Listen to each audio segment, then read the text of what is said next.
कांग्रेस नेता राहुल गांधी ने प्रधानमंत्री मोदी, बीजेपी और आरएसएस पर बड़े हमले किए हैं। राहुल गांधी ने भारत की तुलना पाकिस्तान से की है। वहीं राहुल ने यह भी कहा कि प्रधानमंत्री नरेंद्र मोदी किसी की सुनते नहीं हैं। भारत का लोकतंत्र खतरे में है। संवैधानिक संस्थाओं पर हमले किए जा रहे हैं। आइडियाज फॉर इंडिया नाम के कार्यक्रम में हिस्सा लेने के लिए लंदन पहुंचे राहुल गांधी ने भारत की तुलना श्रीलंका से की, पाकिस्तान से की और यूक्रेन से भी की है। देश का लोकतंत्र खतरे में है, राहुल गांधी का यह दावा। साथ ही यह भी आरोप लगाया है कि भारत में चुनाव ध्रुवीकरण के जरिए जीते जा रहे हैं। पीएम मोदी किसी की सुनते नहीं हैं। भारत अच्छी स्थिति में नहीं है, राहुल गांधी का यह कहना है। लंदन में राहुल गांधी का विवादित बयान। देश में ध्रुवीकरण की सियासत हो रही है, लोकतंत्र खतरे में है। ध्रुवीकरण के जरिए चुनाव जीते जा रहे हैं। बीजेपी ने देश में केरोसिन छिड़का। मीडिया में सिर्फ मोदी मोदी हैं, किसी की नहीं सुनते प्रधानमंत्री।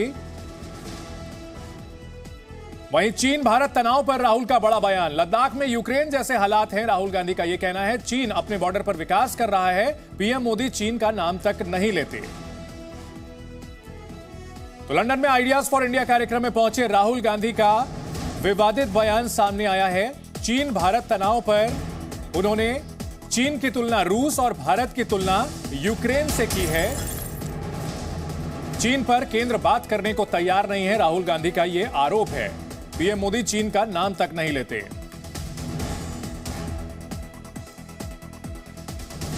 I think what the gentleman reflects is that a destabilized India, a India which spirals out of control, is a problem for the globe. It's not just a problem for us. Democracy in India is a global public good. It is a central anchor, right, for the planet, because we are the only people who have managed democracy at the scale that we have. Nobody else has been able to do it. We are 3 times the size of Europe, and we have managed it for the last, many decades. If that cracks, it is going to cause a problem for the planet. And that's what I think the United States is realizing. Business area. And that has been systematically attacked and destroyed by the BJP. Demonetization, GST, and later the farm laws, they are attacked. तो राहुल गांधी का यह आरोप है कि जो भारत का लोकतंत्र है, अगर वो कमजोर होता है तो पूरी दुनिया के लिए खराब है। ऐसे में सवाल उठता है, क्या राहुल गांधी विश्व बिरादरी में भारत की छवि खराब करके अपने लिए समर्थन जुटाना चाहते हैं? क्योंकि राहुल गांधी का यह कहना है कि भारत में लोकतंत्र कमजोर हो रहा है और हमने कई दशक तक लोकतंत्र को बचा के रखा है। अगर भारत में लोकतंत्र कमजोर होता है तो यह दुनिया के लिए, विश्व बिरादरी के लिए अच्छा नहीं होगा। सीधे सीधे प्रधानमंत्री मोदी पर निशाना साधा। और बड़ा सवाल यही कि क्या विश्व समुदाय जो है, क्या जो विदेशी ताकतें हैं, क्या जो दुनिया के बड़ी सुपर पावर्स हैं, उनकी नजरों में प्रधानमंत्री मोदी की छवि खराब करना चाहते हैं Rahul Gandhi? You could also have a situation where you have an uncontrolled upsurge, which is what we are seeing in Sri Lanka, right? India is not in a good place. The BJP has spread kerosene all over the country. You need one spark and we'll be in big trouble. And so I think that's also the responsibility of the opposition, the Congress, that bring people together, bring the communities together, bring the states together, bring the religions together and say, listen, we need to cool this temperature down, because if this temperature doesn't cool down, things can go wrong. Ajay Verma कौन?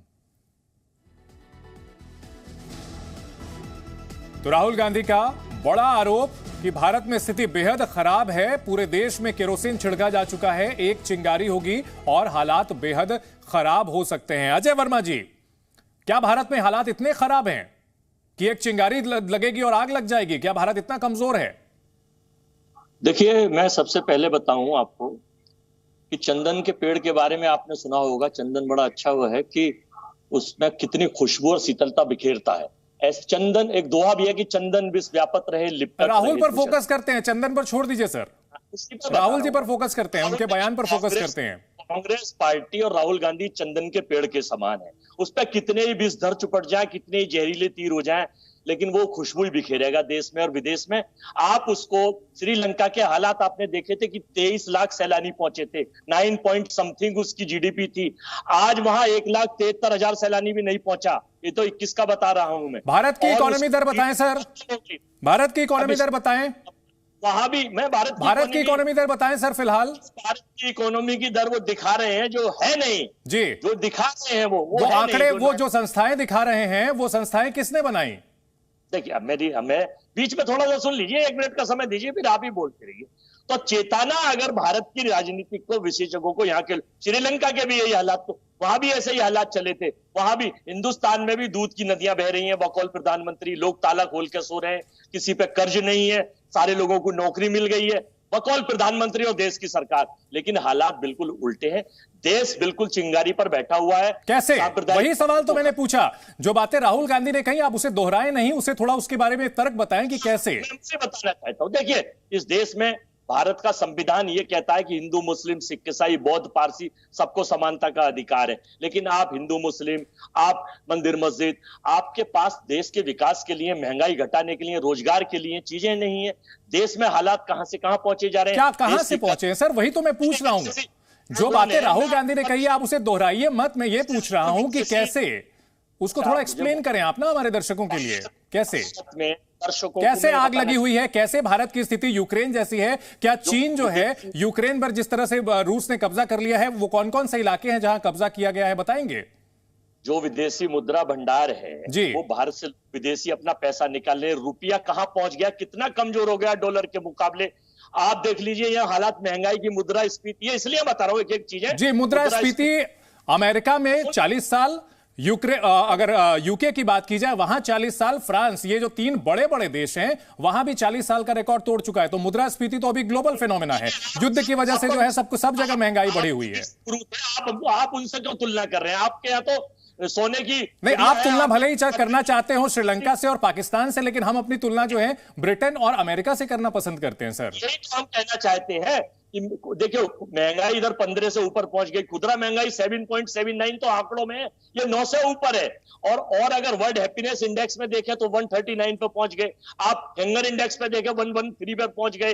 ये सारे तो ये आग लग गई है। खैर, चलिए रवि, बता रहे, ठीक है, आपके पास नहीं है सर, जवाब नहीं है, जवाब नहीं। आप सिर्फ वही बातें, मिरर इमेज आप जो है राहुल गांधी ने जो बातें कही हैं उसे दोहरा रहे हैं। रवि, राहुल गांधी के इन बयानों का क्या मकसद है? नहीं, देखिए अजय जी तो उन बातों को दोहरा रहे हैं और राहुल गांधी की बातों को, अभी राहुल गांधी को सितंबर के महीने में अध्यक्ष बनाया जाना है, लगभग ये तय माना जा रहा है कि राहुल गांधी पार्टी के अध्यक्ष होंगे। और ये भी मान के चलिए कि राहुल गांधी जिन बातों को कह रहे हैं उसी लाइन पर 2024 के चुनाव को लेकर वो कैंपेन भी करेंगे। वो भारत की स्थिति पाकिस्तान की तरह बताएंगे, वो भारत की स्थिति श्रीलंका की तरह बताएंगे, वो भारत में रहने लायक स्थिति नहीं बताएंगे, और तमाम सारी बातें राहुल गांधी कहेंगे। तो राहुल गांधी का ये लाइन है, इस लाइन का कांग्रेस को टो करना है। कांग्रेस के तमाम नेता उसी लाइन को लेकर आगे बढ़ेंगे कि भारत में धर्मनिरपेक्षता वाली स्थिति है, खत्म हो गई है, भारत खतरे में है, भारत में हर जगह लड़ाई चल रही है, भारत में रहने लायक हालत नहीं। लेकिन हकीकत यह है कि देखिए, आप जानते हैं कि इससे पहले राहुल गांधी जब आपने सर्जिकल स्ट्राइक किया उसको भी सवाल खड़ा किया कांग्रेस पार्टी ने, आपने राफेल को लेकर सवाल खड़ा किया 2019 चुनाव में, तमाम सारी बातें करप्शन को लेकर, आपको क्या हुआ, 44 से 52 तक आ पाए। निश्चित तौर पर राहुल गांधी के बयानों को लेकर के विवाद खड़े होते रहे हैं। रविंदर सचदेव, राहुल गांधी ने जो आरोप लगाए हैं, एज अ पॉलिटिकल ऑब्जर्वर, आप इंटरनेशनल मामलों की भी समझ रखते हैं, किस तरह से देखते हैं, कितने दमदार लगते हैं राहुल के आरोप? देखिए, इसमें एक एक टॉपिक जो है वो आधा घंटा की एक डिस्कशन हो सकती है, पर मैं शुरू करता हूं ओवरऑल। देखिए, किसी भी डेमोक्रेसी में ऑलवेज एक रूलिंग पार्टी होती है और एक ऑपोजिशन होती है, राइट? ऑपोजिशन का रोल होता है अपनी इश्यूज रखना और रूलिंग पार्टी को चैलेंज करते रहना। तो एक तो वो है। सेकेंडली, एक कॉन्ट्रडिक्शन डेमोक्रेसी को लेकर ही राहुल गांधी कह रहे हैं कि इंडिया की democracy is a global public good. Yes, और इतने सालों से हमारी डेमोक्रेसी इतनी अच्छी चल रही है। यस, तो फिर इस समय जो रूलिंग पार्टी है वो भी तो डेमोक्रेसी के थ्रू ही आई है। दैट मींस देश के मेजॉरिटी पब्लिक ओपिनियन उसको सपोर्ट करता है। ये असलियत है डेमोक्रेसी की, जब सोसाइटी में लोग रहते हैं। इसका मतलब रियलिटी देश की है कि जो मोदी जी आज कर रहे हैं, जिस रास्ते भारत आज जा रहा है, वो मेजॉरिटी या लार्ज मेजॉरिटी ऑफ इंडिया चाहती है। अब राहुल गांधी का काम ये होना चाहिए as within a democracy, instead of world stage में जाकर के ये बात रखना, आई मीन ठीक है रखे, वो बात अलग है, एकेडमिक डिस्कशन, बट कंट्री के अंदर ही अपना मैसेज ले जाए ना जी, कंट्री के अंदर लोगों को कन्विंस करें। वो ये ना कर रहे हैं, ना कर पा रहे हैं, तो there is absence of leadership. एक क्विक पॉइंट और रविकांत, राहुल गांधी के बयान को किस तरह से देखा जाए? क्या हासिल करना चाहते हैं राहुल गांधी इस बयान से? नहीं, देखिए मैंने कहा ना कि राहुल गांधी हासिल नहीं करना चाहते, ये विपक्ष का लाइन है, जैसा सचदेवा साहब बता रहे हैं, क्योंकि अपोजिशन ने ये लाइन लिया है और अपोजिशन के नेता राहुल गांधी है, राहुल गांधी अध्यक्ष बनने वाले हैं, तो राहुल गांधी का ये लाइन है और इसी लाइन पर पार्टी आगे बढ़ेगी। आपने देखा था कि राफेल को लेकर राहुल गांधी 2017 से शुरू होते हैं, 16-17 से लेकर 2019 तक एक ही लाइन पर चलते हैं कि राफेल में घोटाला हुआ, उन्होंने बोफोर्स से भी उसकी तुलना कर दी, ये मान भी लिया। तो ये राहुल गांधी का लाइन है, भले इस पर उनकी किरकिरी हो, उनकी बदनामी हो, क्योंकि तमाम मुद्दों पर तमाम समय पे 370 मैंने कहा कि 370 जब हटाया गया तो राहुल गांधी कश्मीर गए और राहुल गांधी जाके कहते हैं कि यहाँ स्थिति ठीक नहीं है, लोगों के साथ मारपीट की हो रही है, तो पाकिस्तान ने उस मुद्दे को इवन तक में उठाया। आप किस स्थिति में है, देश को आप बदनाम करना चाहते हैं और बदनाम करके अगर राजनीतिक फायदा उठाना चाहते हैं, यह आपकी रणनीति है, तो रविंद्र, मुझे पसंद नहीं। कांग्रेस को कितना फायदा हो सकता है, कितना नुकसान हो सकता है इस बयान से? देखिए, फायदा होने की तो संभावना लगभग न के बराबर है। अगर नुकसान की बात कहें तो बीजेपी की और देश में भी यही हो रही है कि क्या जरूरत है राहुल गांधी को कि हर बार ये विदेश में या फिर विदेशी ऑडियंस के सामने भारत का अपमान करते हैं, प्रधानमंत्री का अपमान करते हैं, चाहे राफेल का मुद्दा हो या फिर चाइना का मुद्दा हो या फिर आज उन्होंने पाकिस्तान और श्रीलंका से तुलना कर दी। देश के लोग भी ये कह रहे हैं कि श्रीलंका जिस डीप क्राइसिस में है उसको उबारने का काम भारत कर रहा है, पेट्रोल वहां भेज रहा है, अनाज भेज रहा है, पैसा भेज रहा है, और यही नहीं, वहां से चीन को बाहर करने की भी भरपूर कोशिश कर रहा है। एक बार नेपाल चीन से पूरा तरह से घिरा हुआ था, जब हम मदद कर रहे हैं तो एक शर्त यह भी है कि नेपाल चीन से दूर हो। तो ऐसे हालात जब हम भारत का कर, और अगर हम गेहूं का निर्यात रोक देते हैं तो G7 में चर्चा हो जाती है। तो भारत की इतनी बड़ी शख्सियत हो चुकी है वर्ल्ड पावर में, ऐसे में राहुल गांधी केवल एक सांसद नहीं है, राहुल गांधी पूर्व प्रधानमंत्रियों के रिश्तेदार भी हैं, उनके बेटे हैं या फिर जो भी, ऐसे में हम सुनाते हैं अपने दर्शकों को कि राहुल गांधी ने क्या बयान दिया है, क्यों आखिरकार इतना विवाद मचा है। I think what the gentleman reflects is that a destabilized India which spirals out of control is a problem for the globe. It's not just a problem for us. Democracy in India is a global public good. It is a central anchor, right,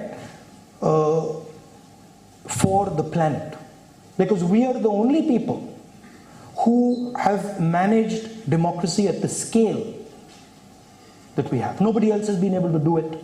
We are 3 times the size of Europe, and we have managed it for the last, many decades. If that cracks, it is going to cause a problem for the planet. And that's what I think the United States is realizing. तो राहुल गांधी का कहना है कि भारत में जो हालात है वो अनकंट्रोल्ड हो चुके हैं, इसके साथ साथ डिस्टेबलाइज हैं, और अमेरिका भी ये बात रियलाइज कर रहा है। भारत में श्रीलंका जैसे हालात हैं, इस तरह का दावा राहुल गांधी का है। बीजेपी ने देश में केरोसिन छिड़का है, भारत अच्छी स्थिति में नहीं है। लंदन में Rahul Gandhi ideas for India कार्यक्रम में गए और वहां पर यह विवादित बयान दिया है, जिसको लेकर के अब कांग्रेस को सफाई देनी पड़ रही है। बीजेपी ने देश में केरोसिन छिड़का, हालात इतने बेकाबू हैं कि सिर्फ एक चिंगारी और आग लग जाएगी। हालात बेकाबू हो चुके हैं, अनकंट्रोल्ड और डिस्टेबलाइज यानी अस्थिर और बेकाबू हो चुके हैं भारत में हालात, ये राहुल गांधी का दावा है। You could also have a situation where you have an uncontrolled upsurge, which is what we are seeing in Sri Lanka, right? India is not in a good place. The BJP has spread kerosene all over the country. You need one spark and we'll be in big trouble. And so I think that's also the responsibility of the opposition, the Congress, that bring people together. Bring the communities together, bring the states together, bring the religions together and say, listen, we need to cool this temperature down, because if this temperature doesn't cool down, Presenting B News app, available on Google Play and App Store. Download it now.